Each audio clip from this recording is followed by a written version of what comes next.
కర్ణాటకలోని బీదర్లో దోపిడీకి పాల్పడి అక్కడ ఇద్దరిపై కాల్పులు జరిపిన ఘటన మరువక ముందే కర్ణాటకలో ఇవాళ మరో దోపిడీ జరిగింది. దక్షిణ కన్నడ జిల్లాలోని ఉల్లాస్ కేసీ రోడ్లో ఉన్న ఓ బ్యాంకులోకి పట్టపగలే దోపిడీ ముఠా ప్రవేశించింది.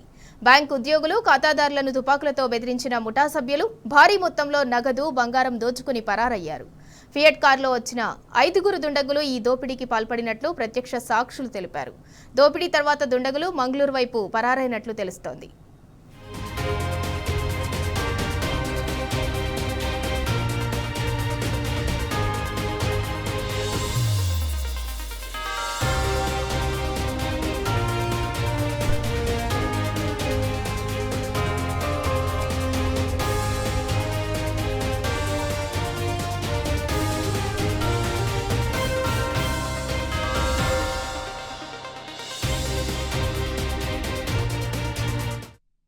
కర్ణాటకలోని బీదర్లో దోపిడీకి పాల్పడి అక్కడ ఇద్దరిపై కాల్పులు జరిపిన ఘటన మరువక ముందే కర్ణాటకలో ఇవాళ మరో దోపిడీ జరిగింది. దీనికి సంబంధించి మరింత సమాచారం మా ప్రతినిధి భాస్కర్ అందిస్తారు. భాస్కర్, బీహార్ గ్యాంగ్ కు సంబంధించినటువంటి వ్యక్తులు మొత్తం సౌత్ ఇండియా పైన పంజాబ్ సూత్రాలు చెప్పుకోవచ్చు.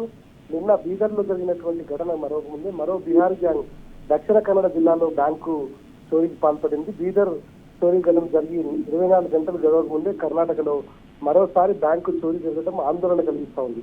దక్షిణ కన్నడ జిల్లా మంగళూరు సమీపంలోని ఉల్లాలు బ్యాంకులో చోరీ జరిగింది. ముసుగు ధరించి బ్యాంకులోకి చొరబడ్డటువంటి 5 దుండగులు తుపాకులతో బ్యాంకు సిబ్బందిని బెదిరించి బ్యాంకులో ఉన్నటువంటి నగదు, బంగారంతో పరారయ్యారు. దాదాపు 15 కోట్ల వరకు నగదు ఉన్నట్టుగా అధికారులు చెప్తున్నారు. నగదుతో పాటు భారీ మొత్తంలో బంగారం కూడా తీసుకెళ్లారు. మొత్తం 5 ఈ ఇన్సిడెంట్ లో పాల్గొన్నట్టుగా చెప్తున్నారు. ఇది కూడా బీహార్ కు సంబంధించిన గ్యాంగ్ అనే అనుమానిస్తున్నటువంటి పరిస్థితి కనిపిస్తుంది. ఓవైపు బీదర్ లో జరిగినటువంటి ఇన్సిడెంట్ మరొక ముందే హైదరాబాద్ లో జరగడం, హైదరాబాద్ నుంచి పారిపోతూ వాళ్ళు రాయపూర్ వైపు వెళ్ళడం, అక్కడి నుంచి బీదర్ వైపు వెళ్తున్నట్టుగా, బీహార్ వైపు వెళ్తున్నట్టుగా కూడా పోలీసులకు సమాచారం రావడం, ఇదంతా హైదరాబాద్ లో తప్పించుకోవడానికి ఇక్కడి నుంచే ప్లాన్ వేసుకోవడంతో పూర్తిగా హైదరాబాద్ పోలీసులు ఇక్కడ జరిగినటువంటి ఇన్సిడెంట్ పట్ల కేసు నమోదు చేసి దర్యాప్తు జరుగుతుండగానే మరొక ఇన్సిడెంట్ కర్ణాటకలో జరగడం పోలీసులు మొత్తం సౌత్ ఇండియాలో జరుగుతున్నటువంటి అన్ని ఇష్యూలకు సంబంధించి బ్యాంకులు, ఏటీఎంలు, అదేవిధంగా క్యాష్ తీసుకెళ్తున్నటువంటి వెహికల్స్ వీటిని టార్గెట్ గా చేసుకుని ఈ దాడులకు తెగపడుతున్నట్టుగా చెప్తా ఉన్నారు. ఇవన్నీ కూడా బీహార్ కు సంబంధించినటువంటి గ్యాంగ్ గా చెప్తా ఉన్నారు.